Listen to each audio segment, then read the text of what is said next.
To find the sum of two numbers ना, जैसे कि लास्ट वन पे भी यही करा था, तो मैं इसको रिवाइज करा देता हूँ। तो फर्स्ट स्टेप हमारा होता है स्टार्ट का ना। उसके बाद यदि हम टू नंबर्स को ऐड करना चाहते हैं तो हमें क्या करना होता है, टू नंबर इनपुट करने होते हैं, फिर एडिशन या सम निकालना होता है, और फिर उसको डिस्प्ले करना होता है सम को। यानी स्टेप बाय स्टेप यदि हम इनको एक्सप्लेन करेंगे तो स्टार्ट में, फर्स्ट स्टेप में हमारा स्टार्ट आता है, सेकंड स्टेप में declare the variable number one and number two and sum, three variables यहाँ डिक्लेयर किए जाएंगे, और ये डिपेंड करता है कि यदि हम इंटीजर नंबर लेना चाहते हैं तो सम ऑफ भी इंटीजर ही आएगा, और यदि दोनों नंबर में से कोई भी एक फ्लोट नंबर या रियल नंबर है तो हमारा जो सम है वो रियल नंबर आता है ना। तो कैमरा ऑफ कीजिए।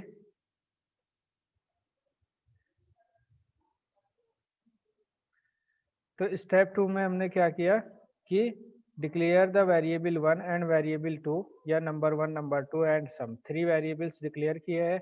और जैसे कि आप जानते हैं कि टू नंबर यदि इंटीजर है तो सम भी इंटीजर ही होगा, और यदि टू नंबर्स जो है रियल है तो सम भी उनका रियल होता है, या कोई एक नंबर रियल और एक नंबर इंटीजर है तो हाईएस्ट डेटा टाइप जो होता है, डेटा टाइप समझेंगे आप बाद में, तो हाईएस्ट कैटेगरी की वैल्यू जी सम आती है ना। तो declare the variable one and variable two and variable three, या number one number two and number three. Next step आता है read the value of number one and number two, number one और number two की value read की जाएगी पहले। उसके बाद find the sum of number one and number two, number one और नंबर टू का सम निकाला जाएगा यानी addition, and assign the result to the sum variable, जो सम आएगा यानी एडिशन आएगा वो एक सम नाम के वेरिएबल में स्टोर किया जाता है। अब हम सम इस तरीके से फॉर्मूला लगाते हैं, sum equal to number one plus number two. हमने क्या किया, राइट टू लेफ्ट शो किया है, यानी पहले नंबर जो एग्जीक्यूशन चलती है वो राइट टू लेफ्ट रन होगी, यानी नंबर टू की वैल्यू पहले नंबर वन में ऐड होगी, और उसके बाद नंबर वन और नंबर टू का जो सम है वो वेरिएबल सम में स्टोर हो जाता है। अब सम की जो वैल्यू है वो वैल्यू हमें डिस्प्ले करानी है, तो नेक्स्ट स्टेप आता है डिस्प्ले वैल्यू ऑफ सम, और सम की वैल्यू डिस्प्ले कराने के बाद हमारा जो टास्क है वो कंप्लीट हो जाता है, यानी नेक्स्ट स्टेप इज स्टॉप। तो इस तरीके से हम स्टेप बाय स्टेप इस प्रॉब्लम को सॉल्व करते हैं। तो कुछ एग्जाम्पल हम पढ़ते हैं जिसमें हम एल्गोरिथम बनाना सीखते हैं। तो नेक्स्ट एग्जाम्पल हम लेते हैं ना, find the maximum number out of three number. यदि थ्री नंबर हमें दिए हैं तो उसमें से मैक्सिमम नंबर किस तरीके से फाइंड करना है। जैसा कि यदि हम find the maximum number out of three number लिए तो मीन्स इनपुट क्या होगा, थ्री नंबर ही इनपुट होंगे। तो स्टार्ट करेंगे स्टेप वन में, स्टेप टू में declare the variable A B and C, three variables declare किया है। हम फाइंड करना चाहते हैं एक्चुअली कि ए की वैल्यू, बी की वैल्यू या सी की वैल्यू में से किसकी वैल्यू जो है हाईएस्ट वैल्यू है। तो read the value of variable A, variable B and variable C, तीनों की वैल्यू रीड करते हैं फर्स्टली। अब इनकी कंपेयर करते हैं। Compare means if A greater than B, एक सिंपल सा लॉजिक लगा हमने कि यदि कंडीशन ये ट्रू होगी ए ग्रेटर देन बी, यानी ए की वैल्यू बी से ग्रेटर है, तो अब ए की वैल्यू सी से कंपेयर की जाएगी, यानी इफ ए ग्रेटर देन सी। तो दोनों कंडीशन यहाँ पे चल रही होगी, देखो सिक्वेंशली रन होगा ये, जैसे रेड कलर में मैंने ये स्टेटमेंट लिखा है, तो ए ग्रेटर देन बी, उसके बाद स्टेप चलेगा ये if A greater than C, यानी यदि A greater than B condition true होगी तब ही ये नेक्स्ट स्टेप ग्रीन स्टेप पे आएगा। यानी if A greater than B and A greater than C, then क्या हुआ, ए इज मैक्सिमम नंबर, यानी display the largest number is A. तो लार्जेस्ट नंबर क्या हुआ, ए वैल्यू जो है, ए की वैल्यू वो लार्जेस्ट होगी। अब एल्स की कंडीशन में जाते हैं। एल्स किसका ग्रीन कलर में देखा है, इस एल्स का ग्रीन है, इसका मतलब क्या है कि यहाँ से स्टेप चला था ए ग्रेटर देन बी। यदि ए ग्रेटर देन बी है then A greater than C है, तो मैक्सिमम नंबर क्या हुआ, ए हुआ। लेकिन यदि ये कंडीशन ए ग्रेटर देन सी नहीं है, इसका मतलब जो सी की वैल्यू है वो ए से ग्रेटर है, ए की वैल्यू सी से ग्रेटर नहीं है। एल्स में मतलब ए की वैल्यू सी से स्मॉल है, यानी C is greater than A, तब क्या होगा, सी इज ग्रेटर, क्योंकि B already small from the A, B तो ए से पहले ही छोटा है। तब ये जब ये कंडीशन ट्रू होगी तभी तो हम इस स्टेप पे आते हैं। यानी ए की वैल्यू बी से पहले ही बड़ी है और उसके बाद हम ए की वैल्यू सी से कंपेयर कर रहे हैं, तो ए की वैल्यू सी से भी बड़ी है, तो मैक्सिमम नंबर क्या हुआ, ए इज ग्रेटर नंबर। और यदि ये कंडीशन एल्स हो जाती है, यानी ये कंडीशन फॉल्स हो जाती है, then display C is greater number या लार्जेस्ट नंबर। यदि ये कंडीशन फॉल्स होगी तो ये एल्स पे आएगा और एल्स में क्या होगा, सी इज लार्जेस्ट नंबर। तो या तो ए ग्रेटर होगा या सी ग्रेटर होगा। ये दोनों सिचुएशन या दोनों कंडीशन कब होगी, जब ये कंडीशन ट्रू होगी। अब इस यदि ये कंडीशन ट्रू नहीं होती, यानी ये कंडीशन फॉल्स होती है, फॉल्स में यानी एल्स, यानी A does not greater than B, A B से बड़ा नहीं है। इसका मतलब क्या है, बी बड़ा है, और बी बड़ा है तो हम बी को कंपेयर करते हैं सी से। इफ बी ग्रेटर देन सी, यदि बी सी से बड़ा है, बी ऑलरेडी किससे बड़ा है, ए से, और बी सी से भी बड़ा है, then maximum number is B, यानी display B is greater number. B क्या है, लार्जेस्ट नंबर है। और यदि ये कंडीशन फॉल्स है, तब क्या है maximum number, else maximum number is C, यानी display C is the maximum number या ग्रेटर नंबर। जो सी है वो ग्रेटेस्ट नंबर है या बी यहाँ पे ग्रेटेस्ट नंबर है। तो इस तरीके से ये लॉजिक हमने लगाया इफ एल्स का, कि यदि ये इफ कंडीशन ट्रू है तो ये रन होगा ये ना, और यदि इफ कंडीशन ट्रू नहीं है, फॉल्स है, तो ये वाला रन होगा, है ना। तो या तो ए ग्रेटर होगा या सी ग्रेटर होगा, यहाँ पे या तो ए बी ग्रेटर होगा या सी ग्रेटर होगा। तो इस तरीके से कोई भी कंडीशन में हम ए बी सी की वैल्यू पुट करते हैं, तो जो भी लार्जेस्ट नंबर होगा, जो ग्रेटेस्ट नंबर होगा, वो यहाँ पे डिस्प्ले होगा। तो सिमिलर उसके बाद क्या होता है, नेक्स्ट स्टेप आता है स्टॉप का, यानी ये प्रोसेस हमारा स्टॉप हो जाता है। This is the algorithm to find the largest number among the three different numbers. यदि थ्री नंबर डिफरेंट नंबर दिए गए हैं तो उनमें से कोई भी मैक्सिमम नंबर है, तो इस एल्गोरिथम के द्वारा हम मैक्सिमम नंबर फाइंड कर देते हैं। तो स्टूडेंट ये सभी को समझ में आ गया, कोई प्रॉब्लम है तो बताइए। नो, चलिए एक और एग्जाम्पल करते हैं। नेक्स्ट एग्जाम्पल है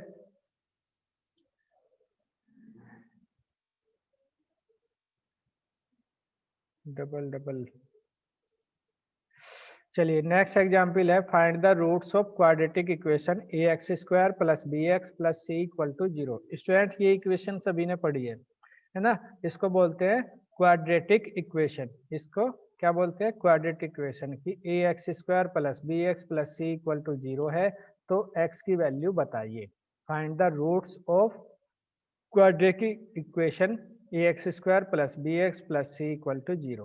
तो एक इसका एक सिंपल सा फॉर्मूला होता है, क्या, एक्स की वैल्यू क्या होती है, X equal to plus minus B plus minus under root B square minus 4ac upon 2a। ठीक है, तो ये फॉर्मूला सभी ने पढ़ा होगा। तो उस फॉर्मूले के अनुसार हम क्वाड्रेटिक इक्वेशन के रूट निकालते हैं। कैसे निकालेंगे, सबसे पहले हम बी स्क्वायर माइनस 4ac की वैल्यू निकालते हैं। समझ में आ गया होगा मैंने क्या बताना चाह रहा हूँ। एक फॉर्मूला हमने पढ़ा है जिसमें रूट्स यानी एक्स की वैल्यू जो होती है वो क्या होती है, minus B plus minus under root B square minus 4ac upon 2a, है ना। तो इस फॉर्मूले में एक्चुअली क्या है कि जो अंडर रूट निकाला गया है वो निकाला गया है बी स्क्वायर माइनस 4ac का। तो डिपेंड कर जो x की वैल्यू है वो बी स्क्वायर माइनस 4ac पे डिपेंड करती है। और स्टूडेंट आप समझते हैं कि यदि बी स्क्वायर माइनस 4ac की वैल्यू पॉजिटिव होती है, तो किसी भी पॉजिटिव वैल्यू या पॉजिटिव इंटीजर का जो रूट आता है वो प्लस माइनस वैल्यू में आता है। यानी यदि हम अंडर रूट 4 निकाले यानी स्क्वायर रूट 4 निकाले, तो क्या आता है, -2 का स्क्वायर -2 भी होता है और उसका आंसर +2 भी हो सकता है। यानी स्क्वायर रूट 4 की वैल्यू प्लस माइनस 2 होती है, +2 भी होगी और -2 भी होगी। तो यदि किसी भी बी स्क्वायर माइनस 4ac की जो वैल्यू है यदि वो पॉजिटिव वैल्यू है, तो रूट जो होंगे वो प्लस माइनस 2 रूट होंगे और दोनों रूट जो है डिफरेंट होंगे और रियल होंगे। तो root are distinct and real. If B square minus 4ac greater than 0, then the roots are different and real. Real root और डिस्टिंक्ट रूट होते हैं। और यदि बी स्क्वायर माइनस 4ac की वैल्यू क्या आ जाती है, 0 आ जाती है, तो 0 का अंडर रूट तो 0 ही होता है, यानी बी स्क्वायर माइनस 4ac की वैल्यू क्या हो जाती है, 0 हो जाती है। और उस केस में जो रूट आ जाता है वो क्या आता है, सिंगल रूट आता है, माइनस बी अपॉन 2a। लेकिन यदि बी स्क्वायर माइनस 4ac की वैल्यू निगेटिव आ जाती है तो निगेटिव वैल्यू का स्क्वायर रूट निकालना पॉसिबल नहीं होता, यानी जो रूट्स आते हैं वो कैसे आ जाते हैं, इमेजनरी रूट्स आ जाते हैं, उनको कैलकुलेट नहीं किया जा सकता, वो इमेजनरी वैल्यू में आते हैं। तो यहाँ पे 3 कंडीशन दी गई है, बी स्क्वायर माइनस 4ac की वैल्यू जो है पॉजिटिव हो सकती है, जीरो हो सकती है या निगेटिव हो सकती है। तो इन तीनों कंडीशन के अनुसार हम इसके रूट्स फाइंड करते हैं, इसके लिए एल्गोरिथम बनाते हैं। यानी स्टेप 1 में स्टार्ट किया, उसके बाद declare the variable A B C and D x1 x2। A B C जो है वो समझ रहे हैं आप, इक्वेशन की वैल्यू है, ए वैल्यू, बी वैल्यू और सी की वैल्यू है। डी हम बी स्क्वायर माइनस 4ac के लिए एक एक्स्ट्रा वेरिएबल यूज करते हैं, और x1 x2 जो है वो रूट्स की जो वैल्यू आएगी उसको लिए यूज किए हैं। तो जो रूट्स आएंगे x1 x2 उसके लिए हमने यूज ये किया वेरिएबल x1 x2 लिए हैं, और हमने इस तरीके से ये 5 वेरिएबल्स बनाए हैं। उसके बाद कैलकुलेट डिस्क्रीमेंट। तो डिस्क्रीमेंट में क्या किया, D equal to B square minus 4ac। ये एक्चुअली बी स्क्वायर है, ये थोड़ा सा मिस्टेक हो गया ना, बी की पावर है ये, बी स्क्वायर माइनस 4ac है ना।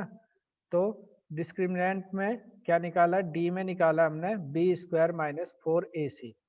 तो 4ac की वैल्यू जो है, बी स्क्वायर माइनस 4ac की वैल्यू किस में रखी है, हमने डी में रखी है। अब डी की वैल्यू को चेक करते हैं, if D greater than zero, जैसे कि मैं अभी बता रहा था फर्स्ट पोजीशन क्या हो सकती है कि यदि डी की वैल्यू ग्रेटर देन जीरो यानी पॉजिटिव है, तब क्या होगे, रूट आएंगे r1 यानी √1 आएगा हमारा minus B plus under root D यानी बी स्क्वायर माइनस 4ac और होल अपॉन 2a ना, और r2 की वैल्यू आ जाएगी minus B minus under root D whole upon 2a। तो इस तरीके से डबल रूट और डिस्टिंक्ट रूट आते हैं ना। तो डिस्टिंक्ट रूट आएंगे, रियल रूट आएंगे, एक बार माइनस बी प्लस ये हो जाएगा और एक बार माइनस बी माइनस ये हो जाएगा ना। तो इस तरीके से ये r1 r2 यानी √1 √2 आ जाते हैं, है ना। एक्चुअली यहाँ पे भी थोड़ी सी मिस्टेक हुई है, ये x1 x2 है, यहाँ पे r1 r2 यूज किए हैं, तो यहाँ पे जो r1 r2 ही लेने हैं हमें, x1 x2 का यूज नहीं करना है। नेक्स्ट यानी display r1 and r2 as the roots. r1 r2 जो है क्या आ जाते हैं, हमारे रूट्स आ जाते हैं और उनकी वैल्यू डिस्प्ले कर दी जाती है। अब यदि ये कंडीशन ट्रू नहीं है, इसका मतलब क्या, डी की वैल्यू जीरो हो सकती है या डी की वैल्यू लेस देन जीरो हो सकती है। यानी दोबारा से कंडीशन लगाई, एल्स इफ, यदि ये कंडीशन फॉल्स है तो एल्स लगा, और यदि ये कंडीशन एल्स होने के बाद फिर दो कंडीशन है, या तो डी इक्वल टू जीरो यानी if D equal to zero है। यदि डी इक्वल टू जीरो है तो रूट क्या आएगा, सिंगल आएगा, और सिंगल रूट क्या लिखा हमने, r1 equal to minus B upon 2a। Formula apply कर दिया, यानी डी की वैल्यू जीरो हो गई, तो जीरो का रूट जीरो हो जाता है, इसकी वैल्यू पूरी की जीरो हो जाती है, इसलिए माइनस बी अपॉन 2a शेष बचता है ना। और यदि इसी तरीके से display the single root is as r1, single root हमारा क्या आ जाता है, r1 आ जाता है, तो r1 को हम डिस्प्ले कर देते हैं ना। अब यदि ये भी कंडीशन फॉल्स है, यानी d की वैल्यू जीरो भी नहीं है, d की वैल्यू ग्रेटर देन जीरो भी नहीं है, देन d की वैल्यू क्या होगी, लेस देन जीरो, और लेस देन जीरो है तो रूट्स क्या होंगे, इमेजनरी, यानी डिस्प्ले रूट्स आर इमेजनरी। उनको हमने अभी कैलकुलेट नहीं किया, हालांकि उसका भी फॉर्मूला होता है, कैलकुलेट कर सकते हैं, लेकिन हमने इसमें इतना ही लिखा है, डिस्प्ले रूट्स आर इमेजनरी। हमने एक मैसेज डाल दिया कि रूट्स कैसे हो जाते हैं, इमेजनरी हो जाते हैं यदि डी की वैल्यू लेस देन जीरो हो जाएगी। तो स्टूडेंट इस तरीके से डी की वैल्यू जो है वो थ्री कंडीशन में आती है, D greater than zero, D equal to zero और डी लेस देन जीरो। तो तीनों कंडीशन के अकॉर्डिंग हमने एल्गोरिथम बना दी, तीनों कंडीशन के अकॉर्डिंग r1 r2 की वैल्यू, रूट्स की वैल्यू दिखा दी, है ना। अब हमारा काम जो है खत्म हो गया, यानी हमारा जो प्रोसेस था क्वाड्रेटिक इक्वेशन के रूट्स का वो स्टॉप हो गया। तो नेक्स्ट स्टेप हमारा क्या जाता है, स्टेप 5 में स्टॉप। तो स्टूडेंट इस तरीके से हम एल्गोरिथम बनाते हैं, अच्छे से बनाते हैं, है ना। थोड़ा सा इफ एल्स के स्टेटमेंट में कंफ्यूजन हो जाता है, तो इसको जब आप बार बार देखेंगे ना, रिवाइज करेंगे, तो आपको अच्छे से समझ में आ जाएगा। और आपको यदि एल्गोरिथम बनानी आ गई तो आप प्रोग्राम बड़ी आसानी से बना सकते हैं ना। तो एक और एग्जांपल लेते हैं दोबारा, algorithm to find the factorial of a given number ना। अब हमारी एल्गोरिथम किसके लिए बनानी है, factorial of a given number. तो फैक्टोरियल निकालना आप सभी जानते हैं कि यदि कोई इंटीजर नंबर हमें फैक्टोरियल f दिया है या 5 दिया है तो उसका फैक्टोरियल क्या होगा f into F minus one, या n दिया है तो n into N minus one into N minus two into N minus three into N minus N तक, है ना, 1 तक निकालते हैं। तो यदि हमें फैक्टोरियल 5 दिया है तो फैक्टोरियल 5 को कैसे निकालेंगे, factorial 5 equal to 5 into four into three into two into one ना, तो आंसर आ जाएगा 120 यानी 120। तो इस काम को हम स्टेप बाय स्टेप यानी एल्गोरिथम में कैसे दिखाते हैं। स्टेप 1 में क्या किया, स्टार्ट, उसके बाद क्या किया, declare the variable n factorial and i, 3 variable declare किया है, एक n नंबर के लिए, फैक्टोरियल फैक्टोरियल के लिए, और i जो है एक लॉजिक में यूज होगा यानी लूप के लिए हमने यूज किया है। इनिशियलाइज द वेरिएबल्स, अब जो वेरिएबल्स हमने लिए हैं उनको इनिशियलाइज करना है। इनिशियलाइज का मतलब होता है कि जो वेरिएबल है उनकी कुछ वैल्यू पहले से रख देते हैं, उनके में उनकी वैल्यू पहले से इनिशियलाइज कर देते हैं। यानी f की फैक्टोरियल की वैल्यू इनिशियलाइज की है 1, फैक्टोरियल में क्या वैल्यू पुट की है 1 पुट की है, और i की वैल्यू भी इनिशियलाइज की है 1, यानी f की वैल्यू 1 हो जाती है और i की वैल्यू भी हमने 1 रखी है शुरू में ना। तो दोनों वेरिएबल को क्या करते हैं, इनिशियलाइज करते हैं। ये प्रोसेस क्या कहलाता है, इनिशियलाइजेशन कहलाता है ना। तो यानी जो इनिशियल वैल्यू होती है उसको इनिशियलाइजेशन कहलाता है ना। तो उसके बाद रीड द वैल्यू ओपन, यानी जो फैक्टोरियल निकालना है जिस नंबर का, उस नंबर को हम क्या करते हैं, रीड करते हैं यानी इनपुट करते हैं। जब भी हम रीड स्टेटमेंट पढ़ते हैं तो इसका मतलब इनपुट कर रहे हैं प्रोग्राम में ना। तो स्टूडेंट उसके बाद फैक्टोरियल कैसे निकालेगा, factorial equal to factorial into I, factorial में जो है आई की वैल्यू मल्टीप्लाई कर देते हैं। अब ये समझते हैं लॉजिक कैसे होगा हमारा, कि read the value of N, N की वैल्यू रीड की हमने, फैक्टोरियल निकाला, factorial equal to factorial into I. अब यहाँ पे थोड़ा इसको अच्छे से समझिए, फैक्टोरियल में हमने क्या रखा, फैक्टोरियल इंटू आई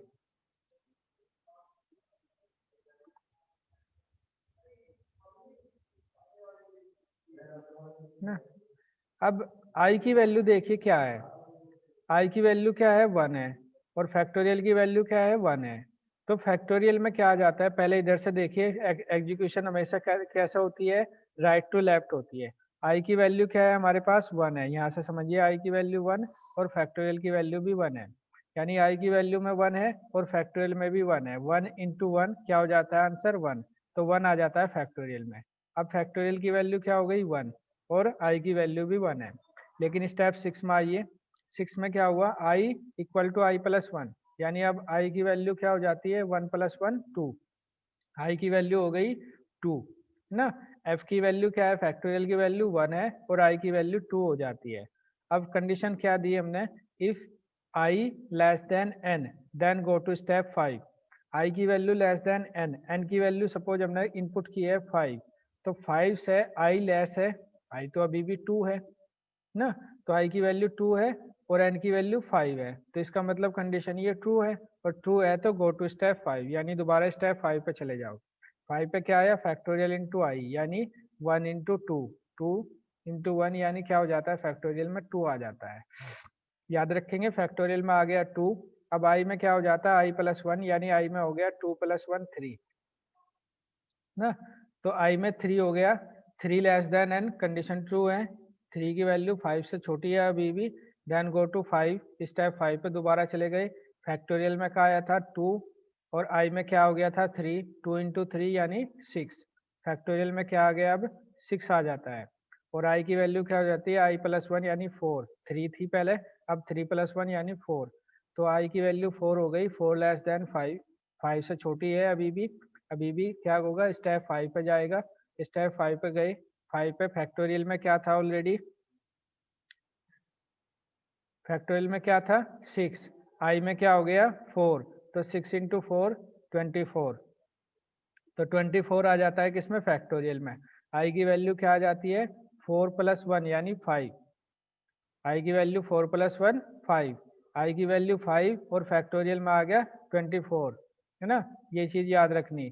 अब क्या रखना है, I less than equal to N, I की वैल्यू क्या रख दी, 4 + 1 5 रख दी, आई में क्या है 5 और एन में भी क्या है 5, अभी भी इक्वल टू की कंडीशन है, तो कंडीशन ट्रू है। ट्रू है तो दोबारा से स्टेप किस पे जाएगा, 5 पे। 5 पे जाने के बाद फिर फैक्टोरियल इंटू आई किया, यानी फैक्टोरियल में क्या था 24 इंटू आई, आई में क्या था 5, 24 इंटू 5 क्या हो गया 120 यानी 120, 120 हो गया फैक्टोरियल। आई की वैल्यू क्या हो जाती है अब, 5 थी पहले, 5 + 1 6, आई की वैल्यू 6 हो गई, फैक्टोरियल की वैल्यू 120 हो गई, है ना। I less than equal to N, condition false हो गई, यानी ये कंडीशन गलत हो गई। आई में क्या है अब 6 है, एन में क्या है 5 है, तो ना तो लेस है और ना ही इक्वल टू है।